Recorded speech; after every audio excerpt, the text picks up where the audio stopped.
When you're born, you are like a single drop of water flying upward, separated from the one giant consciousness. You get older, you descend back down, you die, you land back into the water, become one with the ocean again. No more separated, no more suffering. One consciousness. Death is a happy return. Like coming home. Thank you.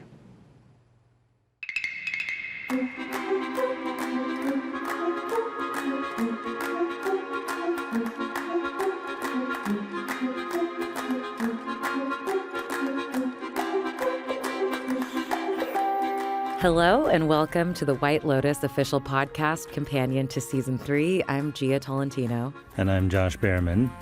And I have a question for you about episode 6.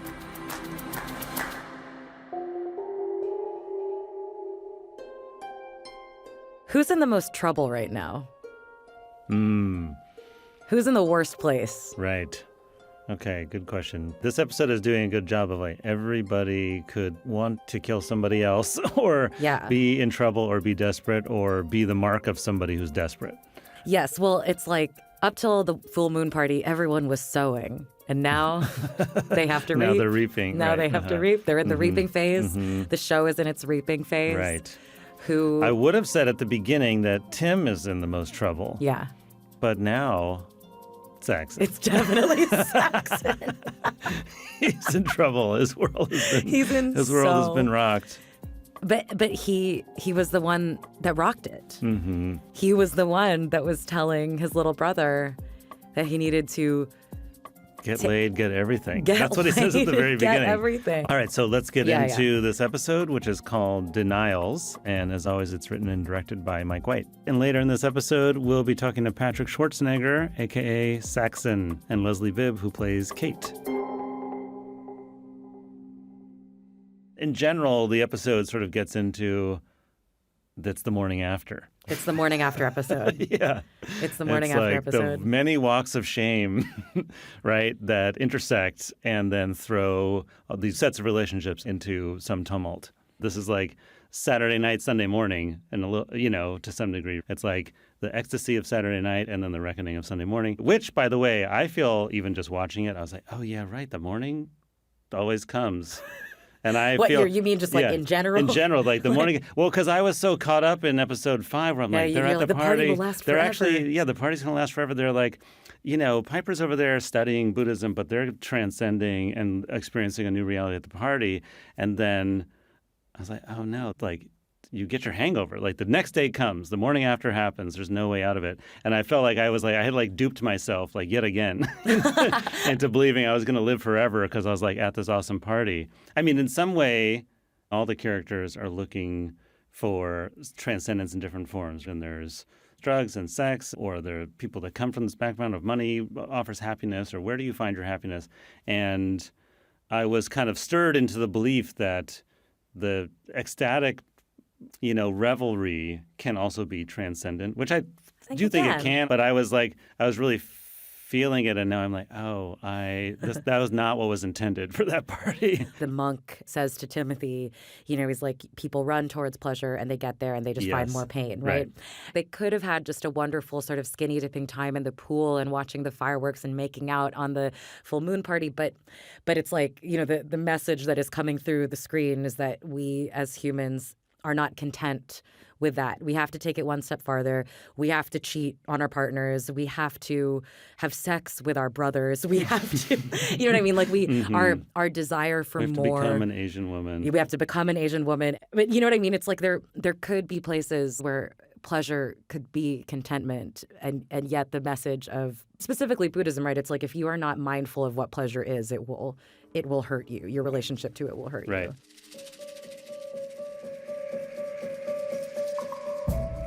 We see, there's a little moment with Belinda. She wakes up in the arms of Porn Shy. Her son catches them in bed.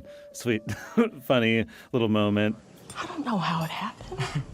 One minute he was helping me get this lizard out of my room, and the next minute we were in bed. And God, I'm happy for you, okay?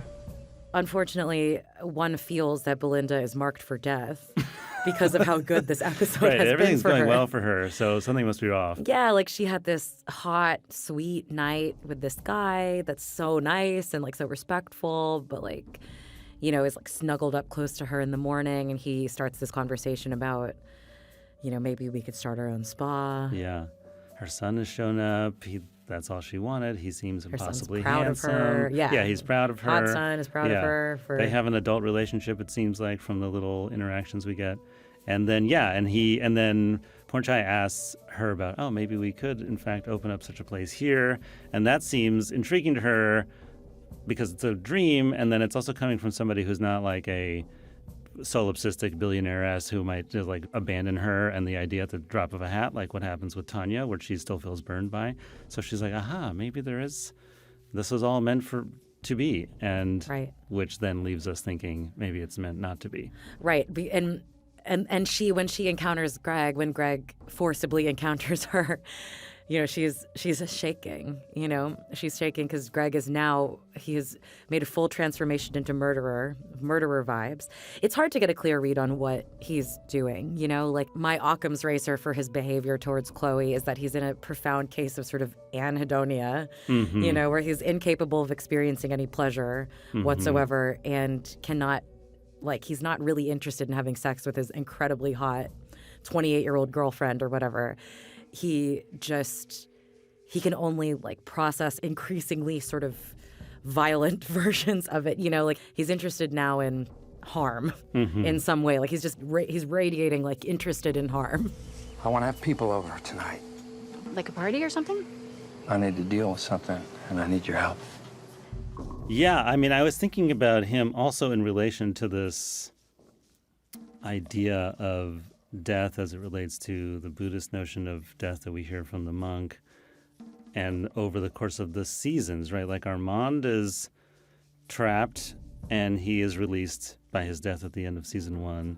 And then we think like, oh, poor Tanya, she died. And you read that as a victim, but maybe she's not a victim. Maybe he's the victim because now he's trapped here still in a state of anhedonia. He has everything he wanted. He has all this money, he has this boat, and he's this very unhappy, completely miserable person. Yeah. He doesn't even have a revenge fantasy. He doesn't even have some like burning, you know, like wounds like Rick Walton Goggins that he can maybe redeem somehow. He just is a person who's incapable of joy in any way. Right. With the gals, Kate sees Valentine sneaking out of Jacqueline's room. What do you mean? I mean, he slipped over with Jacqueline. I thought this was played really well and funnily. So Kate tells Laurie, you know, what happened last night? Like, you know, I think I had a sleepover, you know, and breaks this news. Obviously, Kate at some level knows that this will be devastating to Laurie, right? She has been talking shit with Jacqueline about how, you know, how hard the divorce has been for Laurie and how unbelievably single she is. And they treat her as if she is someone that is, you know, the third wheel, the friend that's not chosen first. And she knows how much it would mean. And kind of the charity case. The charity case, like, and they've both been sort of talking up this Laurie possibility, although Jacqueline more so than Kate. Like, she knows when she says, actually, Jacqueline fucked Valentine, like, she knows it's not going to be received neutrally. But when Laurie also tries ostensibly to play it cool, Kate's like, oh, I thought you would think this was funny. Like, you're getting mad. Why are you getting mad?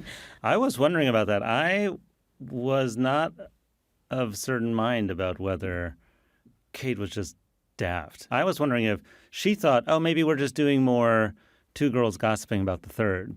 But I did know, what I knew for sure was that this is going to be different than all the other gossip sessions. This is going to... Because someone's going to confront. It's like throwing a grenade into the foxhole.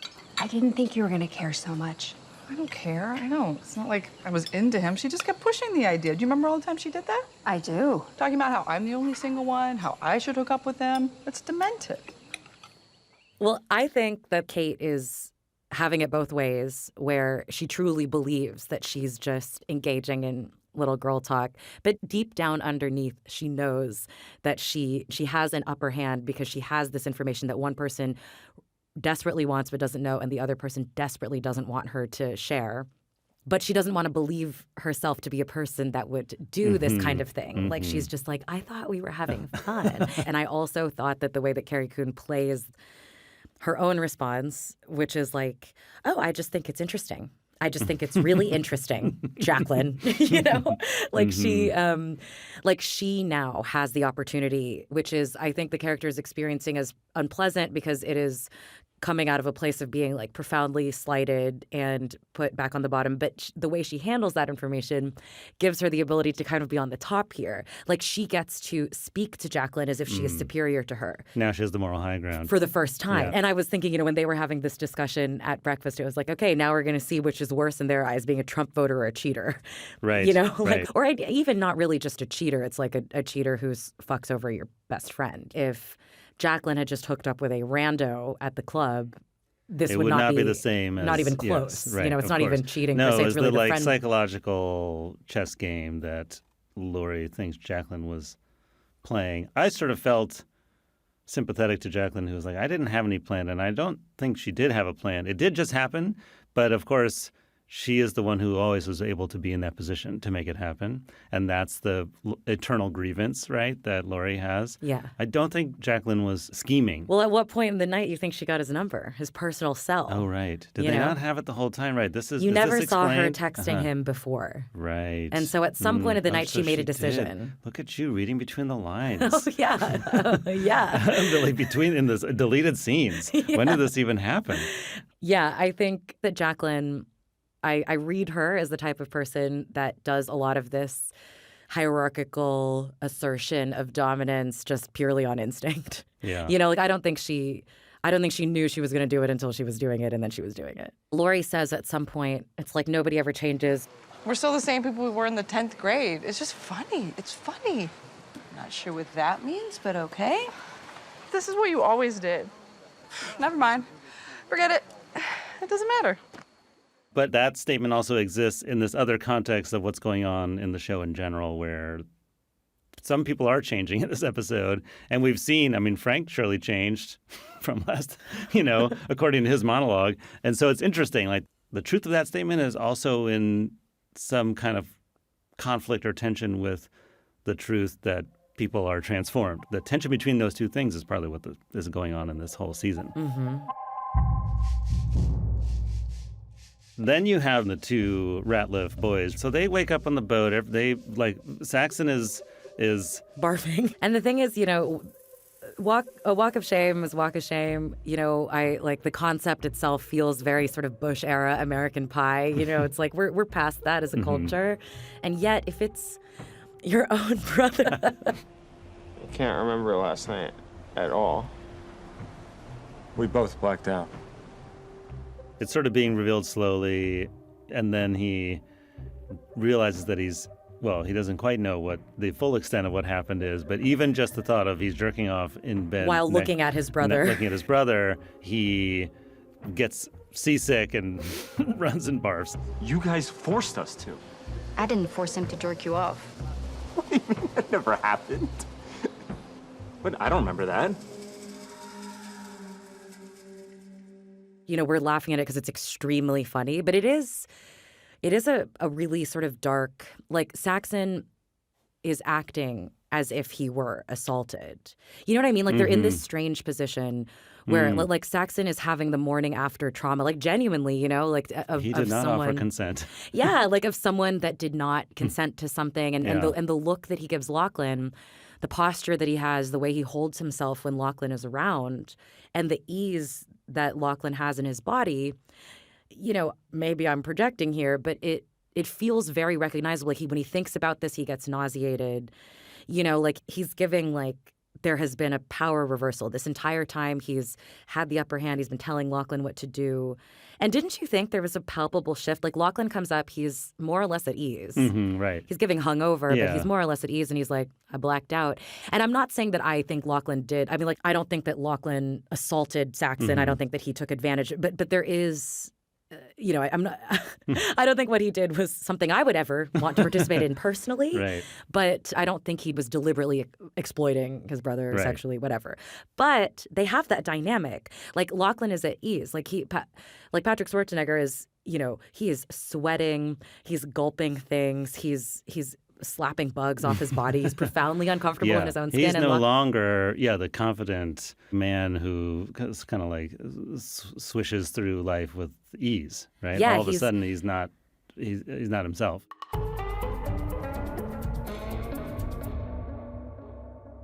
So then the kids are all at the pool. And Saxon debriefing. is trying to blame his bad mood on the fact that Chelsea wouldn't fuck him. Right. And Chelsea's like so sincerely like, I could never, because you don't have a soul. Once you've connected with someone on a spiritual level, you can't go back to cheap sex. Hooking up with you would be an empty experience. And then she whispers to herself, she's like, so sad. Yeah. But she I loved this Chelsea moment. And she's, to a certain extent, like she's completely right. Like hooking up with Saxon would 100% be an empty experience, She's a lover. She wants to connect with somebody's soul, and maybe we're gonna even that'll happen in another life. Yeah. And she's like, he has no soul. But now I wonder, he's troubled. So all of a sudden, it's like the grain of sand that becomes the pearl. Like there's an agita that's going to turn into something. No, I mean, Saxon is the one that needs to spend a year at the meditation retreat. Like, I mean, if we're talking about what should happen, Tim and Saxon, they go off together for a year and they come back, new people, and Dad does his time, and then they get out and start some kind of like Habitat for Humanity type of, philanthropic work, and they're reborn as the true pillars of the community that they always thought they were. Yes. And so the boys come back to the family. Piper wants to go to the monastery. And then there's this kind of astonishing encounter because Piper goes in, she sees the monk, and she's crying. She finally has a real emotional moment where you kind of see, like, for all of her sweater set perfectly kind of a bejeweled Southern daughter self, she's a person that is troubled, and there's nobody in her world that would ever be able to speak to her the way that the monk does. And in the conversation with the monk, there's like a strong insinuation that she has had a moral problem with her family's way of life for a long and perhaps unarticulated time, and she's maybe coming here to make sense of it. But yeah, so she's 21, but as if she's 12 or something, she asks the monk, like, can you just tell my parents that it's okay that I stay here? Right. Bring in your parents. I can answer their questions. Thank you. Thank you so much. So Timothy goes in and asks, what do you think happens after you die? Yeah. So I found this whole scene to be, first of all, it hits him so hard. He's like, never heard basically anybody say anything like this to him, right? There's nobody in his world that could ever articulate anything outside of the expectations and judgment and the values and all the stuff that he's grown up with, and that the life of the sort of like patriarch of the Southern family that you know so well. And so suddenly a new set of words arrives, like a completely new idea, and he's shaken basically by this notion. And it's like the monk talks about how people come from America and the West in general, presumably, and their sort of way of life is built around indulging the self and ego and self-preservation and so on. And so they are unable basically to sort of see through the forest until they get to Thailand, and that's what brings so many people here. Yeah, I feel especially conscious of the fact that, like, this monk is not saying anything about, and here they will find it, right? Right. Like the point is just about what people believe that they're going to get here. It also kind of goes back to the way that Piper, ostensibly what she wants is meaning, but she put it as happiness. And there's the way in which this entire framework has been imported as 90-minute wellness seminars at AI companies in Silicon Valley. You know what I mean? Where the reconnection with your soul, the visit to Thailand, the detox, the digital detox, the communing with the macaques or whatever. This is a type of soul reconnection that is presented as something that can contribute to you then going back rested, reconnected, and ready to crush it another day. Get back into the hamster wheel of American consumer capitalism. Right? Yeah. Like it's like you're either unless you're off of it, you're still on it. Right. I mean, what he's suggesting, the monk, to Timothy is that Piper's right. You can't just go for a week and go back and you're changed. You do have to stay there for a year. You do have to work at it. You have to do what Lachlan suggests life is about, which is it's like a test to become a better person. Like that is the whole point. And we have the sort of classic, this visual of a drop of water kicking up in the sea spray and then melding back into the great consciousness.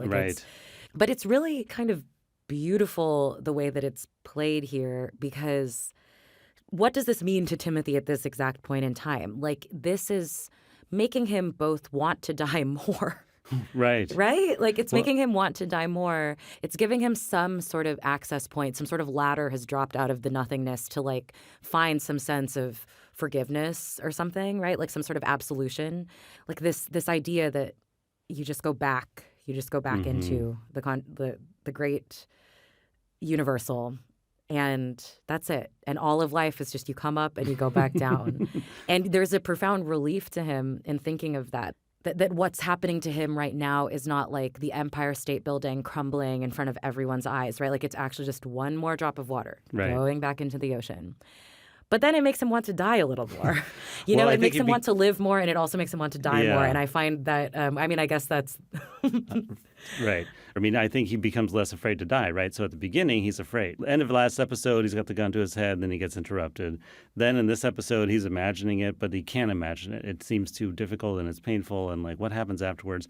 And then the monk tells him that death is a happy return. Right. When we die, there's no more suffering. It's like coming home. And to Tim, like that feeling of like, oh, right, it's just that simple. Like, I don't need to be afraid. Death is a happy return. And that seems to be like how he leaves the monastery kind of in this new frame of mind. Yeah, but the way he puts it to his family, like Parker Posey's like, how was it or whatever. And he's like, he's legit, like whatever he says. Well, so what was it like? What did he say? I liked him. He seemed legitimate, He's the real deal. He's the real deal, yeah. Yeah, like as if he's just job interviewed an intern or something, Another thing that happens with the Ratliffs towards the end is that, Victoria's worried Piper is not going to have the creature comforts that she's used to. What's next? You wanted to shave her head and start banging a bongo in Times Square? And in fact, she should never get used to anything but those creature comforts. She needs to be afraid of poverty like me and everyone else I know, because otherwise how will she make good decisions? And Timothy's like, well, we want her to be resilient. What if, we want our children to be able to handle whatever comes their way. And Victoria's basically like, if I'm not rich, I'd rather be dead. Yeah. Like that is functionally what she says. She says, I don't know if I'd want to live, which is the fantasy that bookends the episode on the other side is of a sort new of version. Compassion murder suicide. Yes, yeah. Right. Where he's no longer afraid. He's like, it's a mercy killing, and then I'm out it's coming home. Yeah, exactly.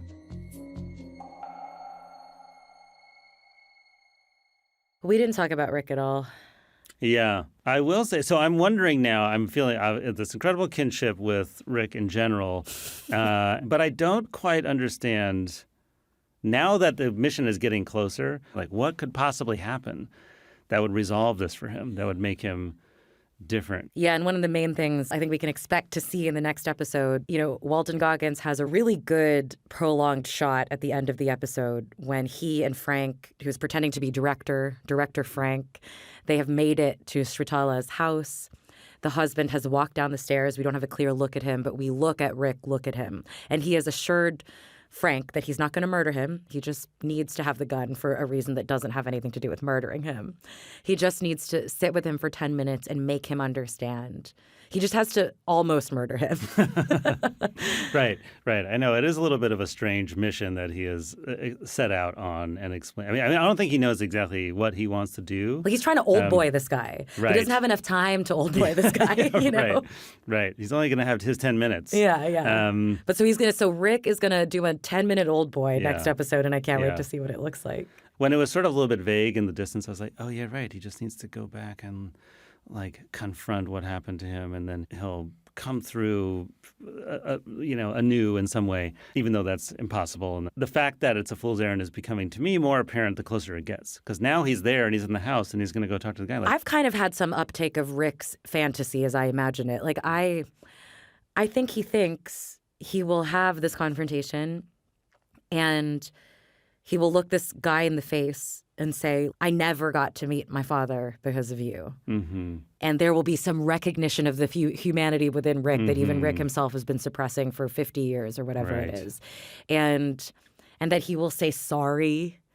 He thinks that he will get what he's looking for, which is a recognition from this man. Like, I think he just wants a recognition. He wants a moment of mutual recognition of, you did this to me. I did this to you. You should be sorry. I am so sorry. Mm-hmm. And then he can leave it behind as his beautiful therapist has been telling him to do. Right.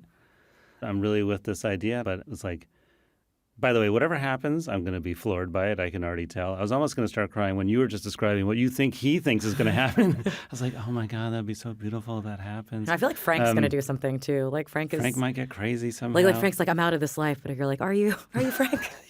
To what extent are you out of this life? What if he falls off the wagon? The other thing that might happen is Rick could die. Right. Chelsea's been like, it comes in threes. Yeah, right. I have a really bad feeling. I have bad feelings. Right. Like Rick could also die. Right. And then thus be released from the prison of the identity that this man gave him, which was fatherless orphan. I just want to also note that in our many, many iterations now of Chekhov's gun, Gaitok has snuck back in the villa and retrieved the gun. It's like back with Gaitok. This gun has changed hands, it's appeared, it's reappeared, it's been hidden, and like all these different things have happened with the gun. And so there is some kind of like incredible three-card Monty going on with the plotting of like, well, where's this gun? How's it going to get used? How's it going to wind up? Who's after who? And that's sort of culminating in what is actually happening at the very end of the episode where Gary, who has told Chloe that he knows that she fucked one of the brothers. He's kind of into it. And he's maybe into it. Yeah. Or he's like seems so sort of jaded and disconnected from life because he's not the guy that met Tanya in season 1 at all anymore. And so like what happened to him, and is he into it, or is he just plotting to kill somebody? Is he trying to he invites Belinda to come so that he can maybe kill her. Right. And so he's basically invited everybody to come to his insane dope pad up there on the hilltop. Oh my God, that pool. and so that's sort of, the episode ends on this the clockworks, chiming another hour forward as they are something's gonna happen when they all go to this dinner party.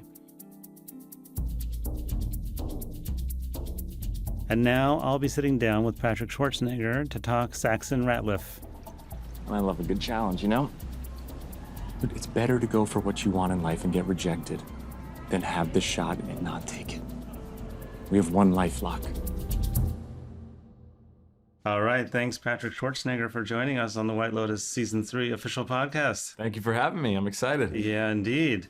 I think last time I saw you was at the full moon party. I know. Well, the aftermath. It was the days after, the morning after we went and got some food. Yeah, right. That's right. Yeah, we went to that cafe. I was in search of protein. Oh, that's right. You were looking for your protein. And good coffee. Yeah.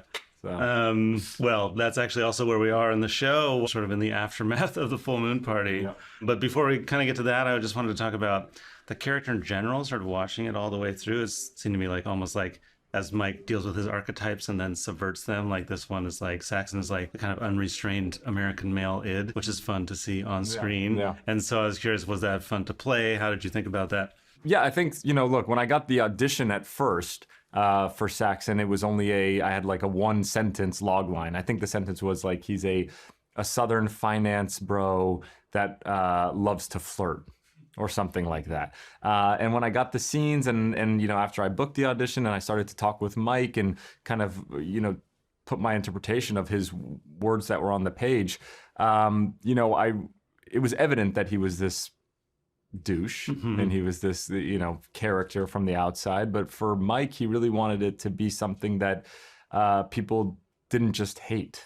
They wanted him to be fun, laughable, enjoyable, and some elements of humanizing characteristics and vulnerability that made you want to continue to watch him. So that was something we worked on. But at the same time, which I thought was so genius by Mike, was when we get into some later episodes, I was so focused on how is this character changing? What is his big moments? How is he going to be different? And I started to play this one scene we had, and I played it in a certain way, and he came over and he was like, what are you doing? What the fuck was that? And I was like, what do you mean? He was like, dude, it's only been like 6 days. You know, you don't need to have like a huge change. Like we want as like the viewer, we want to see we want to wonder, is he going to change after this? And we want to see little parts of, yes, there's this internal crisis going on with him and he's starting to realize things, but I don't want to see like a full blown 360 change, you know, and so I thought that was really interesting. You forget that this whole thing takes place over 6 days or 7 days. Yeah, it's kind of funny. I mean, even in the show in episode 1, when everybody lands off the boat, Fabian, the hotel manager, is like, "Oh, here you will be changed going home." And of course, in real life, nobody wants to change; they want to go back home, like who they were. Except all the characters here are like sort of forced to change by all the circumstances. Yeah, and it's really fun, in particular with Saxon, because at first you're like, "Oh, okay, I know exactly what this is," but you're like, "Well, how is everybody gonna like come out of their identity?" Yeah, and the way it happens for Saxon is like particularly dramatic, right? Yeah, definitely. I mean, I think that he's, you know, one of the interesting things is, you know, Saxon shows up day one and he puts on this persona that he knows everything that he is. He is this powerful guy. He looks great. He knows exactly what it is to be a man. And he tells his little brother, like, dude, getting what you want in life, that's happiness. Yeah. It's all about pussy, money, and freedom. Like, that's it. And I think the interesting thing is, over the course of the season, especially at episode 6, he goes into the show as the most confident and comfortable, and he's like belittling and looking down on his siblings for not knowing what they're doing and exploring Buddhism, and they're just completely lost. And they kind of change places. He becomes the one that is really lost, you know, and the one that starts to have this internal like identity crisis of like every layer of him just got stripped off, and he's so confused now, like, who am I? What am I? Yeah. Who do I like? What just happened? What that power trip that just changed is a lot for him. Yeah, you feel real pity for him, and even there's a point where he goes to his father and says, like, "This is all I am. I'm not anything else." And they're like, "Oh no, I feel sad for this guy." Yeah, but that's part of the overall arching theme, I think, here is like, that's all that all of them are, really. I mean, Timothy and Victoria, and like, there's those scenes where they're just like, what's gonna happen? What am I supposed to say to my kids? Like, daddy's poor now? Like, everything is, you know, fucked. Or Victoria says, like, I don't even want to live without the money. Or, you know, it's that these material items are identifying who they are, and they're going in conjunction. And it's what happens is, when all that's stripped away, who are you? Yeah. And that's a tough identity crisis for them. Yeah. I mean, it's very profound throughout the show. And then the Ratliff family, and then the siblings, it's like at each of these different scales. And then within Saxon, and it kind of unfolds in this interesting way. Like, on the boat on the way to the full moon party, Lachlan says something sort of like, "One of these days I'm going to own you," right? And then Saxon's sort of like, "Attaboy," does not know what that is going to turn out to be. Neither of them do, right? Yeah. Did you know that was coming with the character when you signed on to the show? I didn't know anything. I got the audition, like I said, it was a couple pages, you know, 3 different scenes. I read it. I just did what I thought, you know, how I interpreted it. And then I got a call back saying it was great. Then they were like, "You're going to meet with Mike White, and he wants to do a director's read and give notes." So I did that. And then when I booked it, they were like, you know, "Here's the scripts. You can read it now." And I mean, they asked me ahead of time, "Are you comfortable with, you know, nudity? Are you comfortable with X, Y, and Z?" And yeah, I said, "Yeah, of course. You know, I'm playing a character." And Then I started to read it, and episode 5 came, and then 6 came, and I was like, what the fuck is going on? This is just absurd.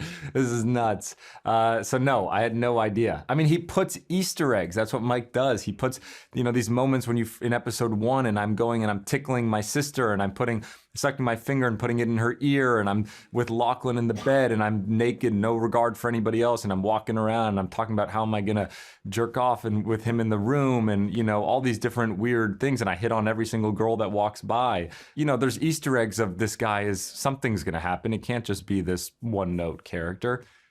But I did not know it was going there. No, I didn't. I was shocked, actually, when it was the development. Yeah. But it is so satisfying because also it's not just for shock value. It is actually about the sense of self and meaning and now what? Who am I? I think there's a mix. I don't think there's anything necessarily so negative or wrong with this sensationalism of of a shock value, but there's also way more Mike's too smart for that. He's way more in depth and way more there's such richer content than that. So I think that he, some might say that, and then once you start to understand it and see the shift of what happens to the character from these moments, then you start to understand, oh wow, this is actually, Mike's pretty fucking smart. Yeah. Well, thanks for being on the podcast, and it was great talking to you. Awesome, man. Thank you. Right. I appreciate it. All right, man. Well, I know you were jealous not to be sitting beside me talking to Patrick. For the record, I did see him at the hotel gym that morning. Oh, that's right. Really exciting for me. Well, he had no idea when he signed on for the show what was going to happen to his character. I feel like maybe he just has to say that. He can't say, this is why I took this role. Yeah, of course. Yeah, exactly. I campaigned for this. Yeah. I have to play that guy. But it was... Great interview. Yeah, it was great. Okay, well, and now I get to talk to Leslie Bibb. Thanks for having me. Yeah, thank you, Leslie. I wanted to start by asking you first, what attracted you to Kate as a character and to the opportunity to explore this, complex friendship dynamic on screen? Honestly, if Mike had been you're the janitor who comes in and sweeps up a room, but you'll be there for 6 months and you'll just say, look over there, I would probably have done it. So I feel just Mike and the project, which is a strange thing to say as an actor because it's always the character and stuff. But I was because you just know. And when you get the audition, you don't have all the scripts. You have this scene. And I remember I read it a few times and it was it was you're on a cellular level. You had something that would be able to go deep. You weren't going to have to shine up a turd. Sometimes you're making chicken salad out of chicken shit with some writing. It just is, or you're doing massive exposition and it's complicated. It's nothing. Mike's writing is so delicious and digestible that I just knew I was oh, I'm already jumping on the end of a diving board. I just knew that whatever was going to happen with these 3 women, that it was going to be intense, complex. And then you get all 8 and you read them and you're whoa, okay. And as I started to break down all 8 and sort of fall in love with Kate and her quirkiness and her uncomfortableness with silence and her need to pull everybody together and her perfectionism and her insecurity. And I began to have such a softness for her. And Kate's sort of, it's really funny. My last name is Bohr, Kate Bohr. She's probably not the most memorable of the 3, but she's desperately wants to be the most memorable of the 3. And it felt for me that it was important for Kate that it's always that Kate is the one that talks to Laurie and talks to Jacqueline, and I'm the sort of connector of the group over this time. So even though Jacqueline has paid for this trip, which is so generous, I feel it's at the provocation of Kate, because I think she feels the slipping of friendship between the three of these women. Mm-hmm. And I think it's important for her because these women are a mirror of who she used to be, this fearless person she used to be. And then by no means is she apologizing for the life that she's leading. I think in her mind, she's made choices. Mike loves these Enneagram tests. And when we were having our meeting about the show and Kate, when they offered it to me, he was like, I'm very good at casting. I was like, okay. And he was like, I knew that you're a perfectionist. And I was like, yes, I am. And he was like, but that's the essence of Kate, her perfectionism. And you then go, okay, but what is perfectionism? What does that represent? And to me, perfectionism is about control and a deep, trying to keep something in its place because something can't come out of place. Because if it comes out of place, the house of cards will fall. Mm-hmm. I made this weird choice with Kate. Every time, you eat a lot when you shoot the white lids, dinner scenes, breakfast scenes, there's a lot of those scenes. And you drink a lot. I just knew that Kate and her perfectionism would have shown up on this vacation with a whole new wardrobe that she would never wear again. But when I eat the food, it's always every meal. They're like, Leslie, are you sure you don't want any Thai food? I was like, Kate would never eat Thai food. That person doesn't, her lack of curiosity about, they don't go to One Wat. They don't go to an elephant preserve. Totally. She just wants to do yoga and not leave the lake. She's such a Westerner, she's like the classic White Lotus hotel guests. Yeah, it's about I'm going to go say I went to Thailand and I didn't leave the hotel, Totally. So, every meal I don't, there's no ice cubes. There's boiled chicken. There's rice. She only eats fruit at breakfast. It's so weirdly controlled. That's a wonderful detail. I never noticed so the weird, ice. I'm but going to be looking. Yeah. No, never. Yeah. I'm like, I will have a glass of rosé. Yeah. Never will No she cocktails. have ice. Yeah. No cocktails. Never. She's always always a glass of rosé. Well, it's funny. Always a glass of rosé. I'm from Texas. I feel because of the way you played her, because of the way Mike White writes his characters, I was like, I feel like I know this woman. I think that she's the Jacqueline of her friend group in Austin, right? She moved from a coast. She's hot. She's not from there. Her husband has this job. I could picture she has this gorgeous, beautiful house, beautiful children. Orchestrating everything. The boards of everything, the school fundraisers, the sheer whatever. She wants to feel important. I imagine that she met her husband and they met in college and they got married after college in one of those Real Housewives fashions, she was along the way when he was nothing and feels very much a part of his success is because she has kept his shit together and she keeps the package together and keeps this glossy Keeping Up with the Joneses alive. And we have pickleball and we do this. And I think she's a very good wife. And I think she's a very good mother. Do I think she's the most curious person? No. Do I think that she's well-meaning? Yes. But do I think she's doesn't leave her pocket? 100%.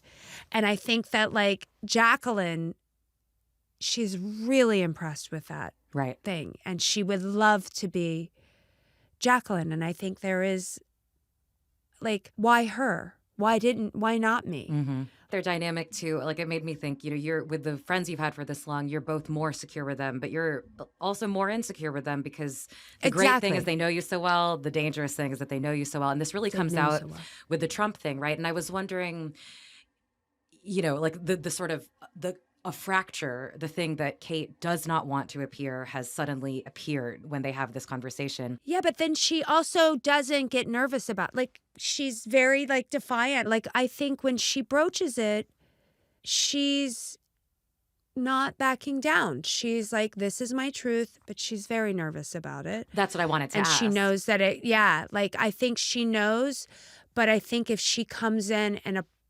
apologizes for anything, that's a sign of weakness. And she's living in her truth. which you don't even know because she says she's an independent. I think really what she's saying is I'm my own person. I'm not, even though those women who are working women who aren't just moms, I know are judging me for just being a mom, there's that subtle dig and that sort of thing. I'm my own keeper. He doesn't sway me. I can have my own choices. I make my own choices just because he makes the money. There's all this undercurrent underneath. But I think she's aware that, and she knows they're going to talk shit about her. Right. That was my other question. She knows. She knows as soon as it happens. It's, can you still be so close with your friends if you have these differing opinions? Does it make you a bad person if you vote? I think there's a lot of questions that he's starting, he's such a provocative writer and he's such a confronting writer. He really puts it in your face and makes you feel uncomfortable. And I feel like that's what he's doing. He's making you think that, is this the hill that you go, well, I can't be friends with her anymore. So it's a very interesting quandary that you start to go, do I throw an entire friendship out because of this? It's interesting because I don't think if it's someone you've known your whole life, you don't throw the friendship out because they voted for Trump or their husbands do, but it changes the friendship, and and that's what shows up in the show. It's just all these little revelations about who they are and how they've changed. But okay, this is episode 6. This is where the ladies are letting loose. And I loved watching your physicality in this episode because, there's this slow tightening up. And by the end, you can read her mind. She's sitting by the pool and she's like, I am honestly ready to I wouldn't mind if my flight was one day earlier. I want to be with my kids in my house with a blanket and never ever speak to Vlad again. I made this choice too because we were all dressed up, and the last minute I went to Alex and I was like, I want to be in pajamas. And she's like, what? And I was like, when people are at my house and it's time for them to leave. Yeah. My partner Sam always goes to bed. He he goes to bed. So I was like, I'm not that because that would be rude. I would think Kate would think that was rude. So I was like, a subtle passive-aggressive way is to change into your pajamas and try to be clean-faced. You've washed. And I very quickly just made this choice that I can't stand Valentin. I can't stand him because he is a distraction to my friend group. And he is making this not about the three of us. All of a sudden, we're chasing, you're never going to see him again. Right. I don't know. Why am I talking to Vlad? We should be going deep with my best friends. Now, and now you've proven this. This guy has shown up with these two, Kate thinks, very weird guys who you can say they're weird. They're weird. I don't know.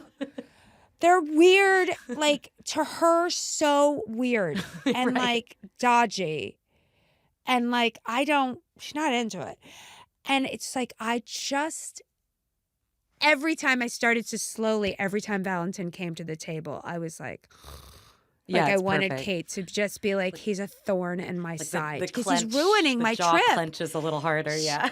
yeah, everything. And your smile is imprinted, and it's just the message is I'm subliminally looking at you saying leave. Leave. The clock's there's a countdown, honey.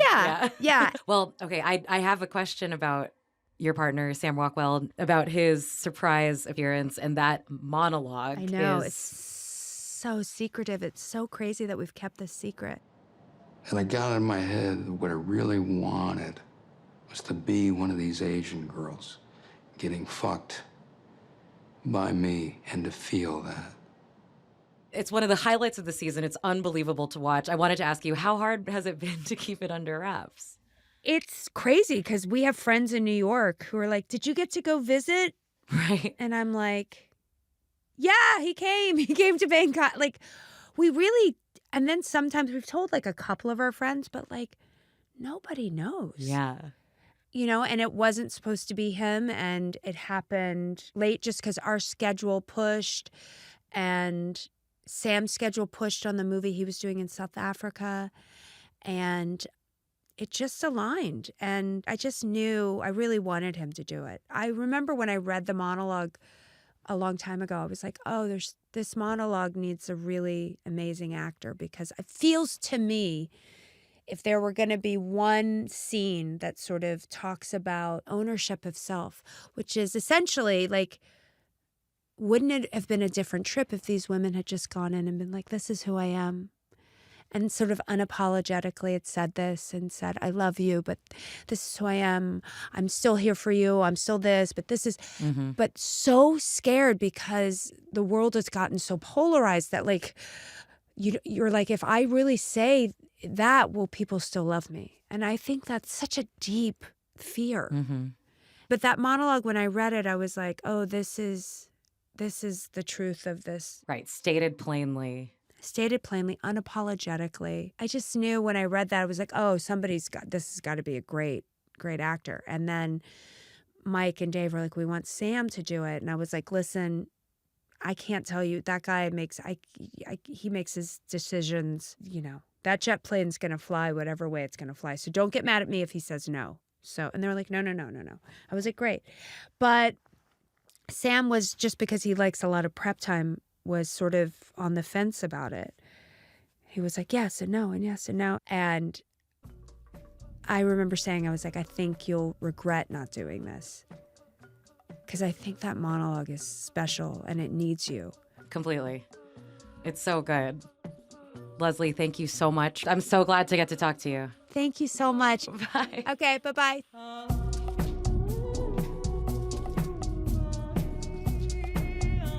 Well, that was lovely. Thank you to Leslie Bibb and Patrick Schwarzenegger for coming on the show, and thank you to you all for listening.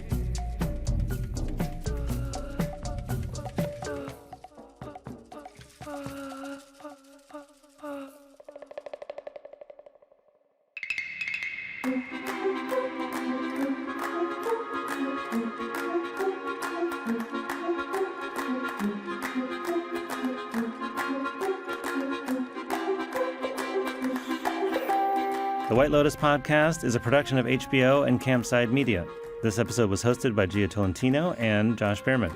Natalia Winkleman is the managing producer. Our associate producers are Allison Haney, Anthony Puccillo, and Aaliyah Papes. Sound design and mix by Ewan Leitremuan. At Campside Media, our executive producer is Josh Dean. For the HBO podcast team, our executive producer is Michael Gluckstadt, senior producer Allison Cohen-Zarokach, and producer Kenya Reyes. Thanks for listening, and we'll see you next time.